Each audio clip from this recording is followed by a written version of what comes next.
Hey everyone, DJ Traveler is here with another and new video. आज की video में हम मल्टीपल टॉपिक्स पे बात करेंगे। उसमें सबसे पहले ये है कि ओमान में जो लेबर कोड है, जो मिनिस्ट्री ऑफ लेबर के अंडर आता है, उन्होंने जो है वो छापे मारने शुरू कर दिए और अगर आप सेम मतलब कंपनी में काम नहीं करते तो वो आपको पकड़ सकते हैं। उसके बारे में क्या अपडेट है वो भी आपको बताते हैं। दूसरी बात ये कि क्या वीज़ा जो प्रोसेस है उसमें कोई रद्द-बदल हुआ कि नहीं, उसके बारे में भी बात करते हैं। और एंड में हम बात करते हैं कि मतलब ओमान की नेशनलिटी के लिए मतलब कौन एलिजिबल है। हाँ भाई, ओमान नेशनलिटी भी देते हैं, ऐसे नहीं कि वो नहीं देते, लेकिन उसकी एलिजिबिलिटी क्या है, किस तरह आप ले सकते हो, इस वीडियो में हम आज उसके बारे में बात करेंगे। तो अगर ये तीनों टॉपिक्स आपके काम के हैं तो वीडियो एंड तक देखिएगा। Let's start the journey.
जिस जगह मैं आया हूँ ये बिल्कुल भी एक्सपेक्टेड नहीं था कि मैं यहाँ पे एंड अप करूँगा। ये अमारात के पीछे एक गांव है जिसको काफिल कहते हैं और काश कि मैं इस रास्ते पे आगे जा सकता और भी, लेकिन मसला ये है कि मेरे पास टाइम लिमिटेड है जिसकी वजह से मैं नहीं जा सकता आगे।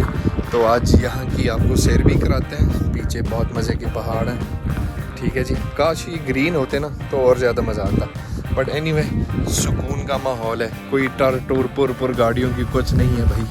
बहुत मज़ा आया यहाँ आकर, हालांकि कोई प्लान नहीं था यहाँ आने का, लेकिन चलो किस्मत लेके आई है तो मज़ा आ गया। और साथ में आपके साथ थोड़ी सी इन्फॉर्मेशन भी शेयर करते हैं। जैसे हमने आपको कहा कि आजकल लेबर कोड जो है वो छापे मार रही है। वो लोग जो सेम कंपनी में काम नहीं करते तो उनको पकड़ा जा रहा है, ठीक है। बहुत से लोग ये सोच रहे हैं कि हम अपने अरबाब से लेटर लेंगे जो परमिशन लेटर होता है और हम दूसरी जगह काम करेंगे, तो ये भी कंफर्म नहीं है। हर शोबे में वो आपको ऐसा नहीं है कि आपको अलाउ करेंगे और आप काम करेंगे। अगर फॉर एग्जांपल आपको किसी ने जॉब ऑफ़र की है, आप वीज़ा चेंज नहीं करना चाहते, आपका अरबाब आपको लेटर दे रहा है, और लेटर लेके सबसे पहले काम ये करें कि आप जाएं लेबर कोर्ट में, उनसे पूछें कि ये मुझे अरबाब लेटर दे रहा है, मैं इस कंपनी में काम करना चाहता हूँ, क्या ये अलाउ है या नहीं है।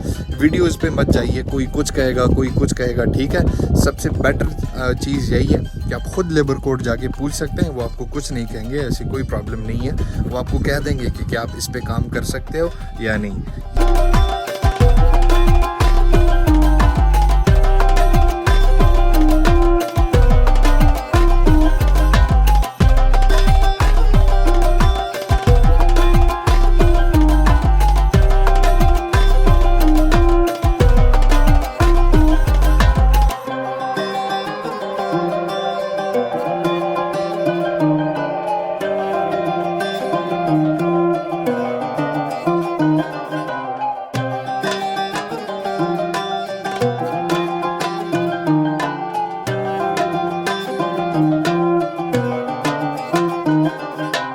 मैं चाह रहा था कि मैं बाहर रिकॉर्ड करूं जो मैं बोलने वाला हूं, लेकिन बात यह है कि बाहर बहुत तेज़ हवा चल रही है जिसकी वजह से आपको मेरी आवाज़ सुनाई नहीं देगी। तो दूसरी बात हम करने वाले थे कि क्या वीज़ों के बारे में कोई चेंजेस हुए हैं या नहीं। तो देखिए फ़िलहाल तक ऐसी कोई न्यूज़ नहीं आई है कि वीज़ों के बारे में कुछ चेंज हुआ है या नहीं हुआ है। और भाई हवा की वजह से गेट बंद हो रहा है, तो अभी तक उसके बारे में कोई इन्फॉर्मेशन नहीं है, ठीक है। जैसे ही कोई नई इन्फॉर्मेशन आएगी हम इस चैनल पे आपके साथ शेयर करेंगे। तो अगर कोई आपको कहता है कि भाई मैं वीज़ा निकाल लूँगा, मैं वीज़ा दे दूँगा, तो वो सब झूठ है, बकवास कर रहे हैं। ऐसी कोई न्यूज़ नहीं है जिसमें ये कहा जा रहा हो कि भाई वीज़े ओपन हो गए। दूसरी बात, मुझसे लोग पूछ रहे हैं कि भाई हमने पहले पैसे भी जमा कराए थे और डॉक्यूमेंट्स भी हमने जो है वो सबमिट कराए थे, लेकिन क्या हमारा वीज़ा निकलेगा?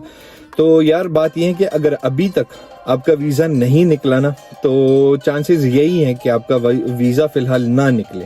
50-50 है, मैं उसके बारे में कंफर्म नहीं कह सकता, लेकिन बात यह है कि अगर अभी तक वीज़ा नहीं निकला आपका, तो फिर मुश्किल ही है कि निकले। आप वेट करें, जैसे ही लॉज चेंज होंगे, डॉक्यूमेंट्स आपने सबमिट करवाए हैं, तो हो सकता है आपका वीज़ा निकल आए। मैंने अपने जो है LLC के लिए डॉक्यूमेंट्स जमा करवाए थे, लेकिन वो बीच में ही रह गया। तो अगर इस तरह होता तो हमारी LLC अभी तक बन चुकी होती, लेकिन वो नहीं बनी। तो इंतज़ार करें, आई होप सो कि न्यूज़ तो आएगी, अच्छी लाजमी आएगी।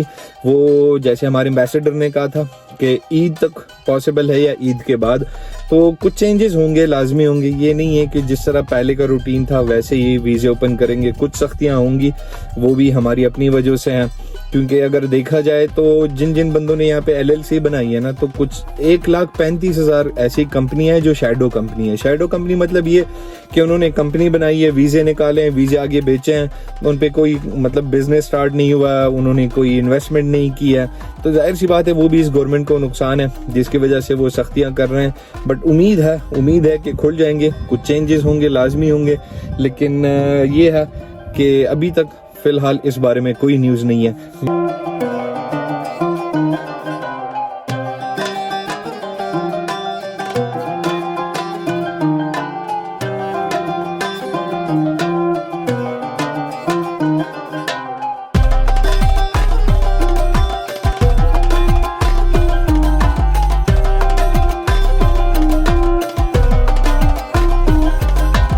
तो हम बात करने वाले थे ओमान की नेशनलिटी के बारे में कि कौन कौन से लोग हैं जो एलिजिबल है, या कौन कौन से लोग हैं जिनको ये नेशनलिटी मिल सकती है इस खूबसूरत सी कंट्री जहां मैं आपको साथ लेके आया हूं। तो बात ये है कि सबसे पहले तो ये कि आपने कम से कम 15 साल ओमान में गुजारे हों, ठीक है। और इन 15 सालों में जो है आपने 90 दिन से ज़्यादा छुट्टी नहीं गुजारी हो। तब ज़्यादा लोग तो यहीं पे एलिमिनेट हो जाएंगे, क्योंकि हम जब भी छुट्टियों पे जाते हैं तो 3 महीने से ऊपर ही जाते हैं, 4 महीने 5 महीने। क्योंकि अगर फॉर एग्जांपल आप ओमान से बाहर जाते हो तो 6 महीने नहीं होता एक्चुअली, 180 दिन है, लेकिन चलो वो बन जाते हैं 6 महीने। तो 180 दिन गुजारने के बाद अगर आप आएंगे तो आपका वीज़ा ऑटोमेटिकली कैंसिल हो जाता है।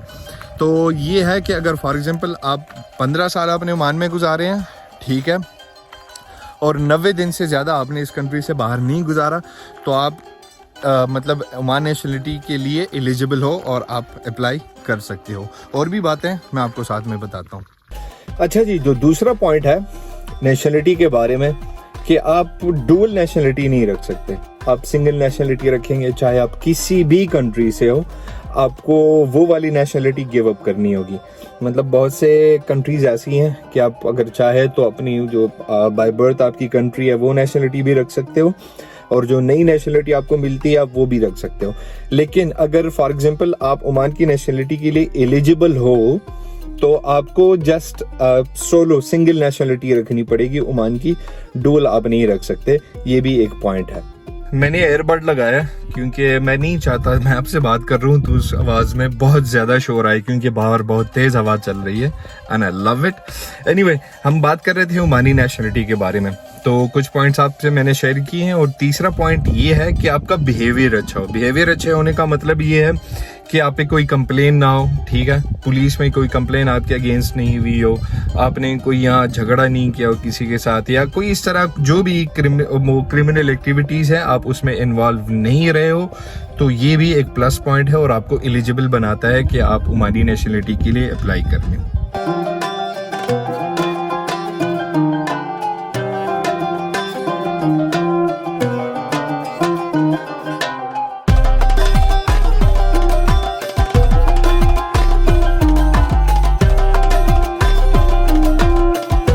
मैं इस कैमरा माइक से रिकॉर्ड कर रहा हूँ तो पता भी चल जाएगा कि कैमरा माइक जो है वो अच्छा है, ठीक है या नहीं है। आई होप सो कि अच्छा ही होगा। खैर, हमने आपसे शेयर की हैं 3 पॉइंट्स, और अब चौथा पॉइंट जो मैं आपसे शेयर करने वाला हूं कि आप ओमानी नेशनलिटी के लिए अप्लाई कर सकते हैं अगर आपको अरबी लिखनी और पढ़ने दोनों में आती हो।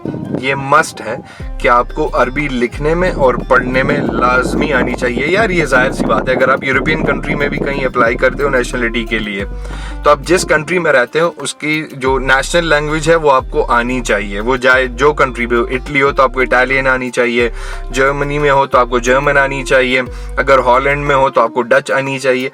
मतलब आपको लाजमी वो लैंग्वेज लिखने और पढ़ने में आनी चाहिए। जो लास्ट पॉइंट मैं आपसे शेयर करने वाला हूं वो ये है कि एटलीस्ट आपकी प्रॉपर इनकम होनी चाहिए, चाहे वो आपका बिजनेस हो या मतलब आपकी जॉब हो, लेकिन उससे कोई प्रॉपर इनकम हो, एक अच्छी और सूटेबल इनकम हो। ये नहीं कि आप दिहाड़ी कर रहे हो या मतलब टूटी फूटी कोई भी जॉब करते हो, नहीं, एक अच्छी और प्रॉपर इनकम आपकी होनी चाहिए। तो कौन कौन से पॉइंट्स हमने शेयर किए? फर्स्ट ऑफ ऑल, आपने 15 साल यहाँ गुजारे हो, ठीक है। उसके बाद कि 90 दिन से ज्यादा वक्त आपने इस कंट्री से बाहर नहीं गुजारा हो। तीसरा ये कि आपका बिहेवियर अच्छा होना चाहिए। The other one is that कि आपका एक प्रॉपर इनकम होनी चाहिए, ठीक है। और द लास्ट वन, खैर ये से पहले था, but the last one is कि आपको अरबी लिखने और पढ़ने में लाजमी आनी चाहिए। अगर आपको लगता है कि ये जो चीजें हैं आप इसके हिसाब से एलिजिबल हो, तो आप मिनिस्ट्री ऑफ इंटीरियर में अपनी नेशनलिटी के लिए अप्लाई कर सकते हो। लेकिन आपको डुअल नेशनलिटी नहीं मिलेगी। आप जिस कंट्री से भी हो, आपको वो वाली नेशनलिटी खत्म करनी होगी और सिर्फ ओमान की नेशनलिटी आप रख सकते हो।